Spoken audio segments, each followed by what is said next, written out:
BJP has admitted that coal pollution has become an election issue. Now, in what could be said is a damage control exercise, the government wants to cover coal dumps with domes so as to minimize dust pollution. Yes, more. Panchayat Minister Mavin Gudinno said on Friday that coal pollution is an issue for elections. He says that the coal dust had entered in the houses of people for maybe one day and this is due to heavy winds.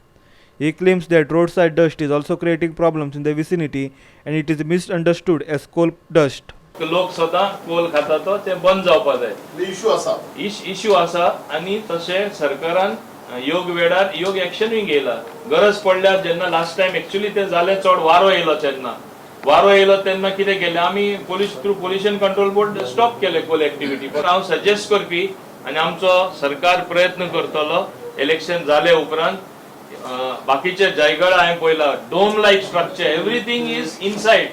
There is no question of any dust, whether it is coal or something going outside the port with the wind.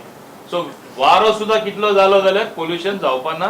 ही परिस्थिती आम्ही MPT जे cargo handle करता पोर्टान जे activity करता ते करून आम्ही दाखयतले. कोल म्हणून फक्त नुसते कोलाचेर एकदा ब्लेम वयता. इवन साइड शोल्डरिंग पळय रोडाचे असता माती असता.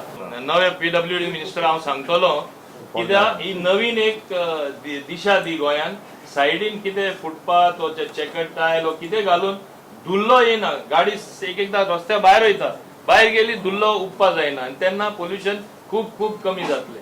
The people in Porton have had to face menace of coal pollution for a long time.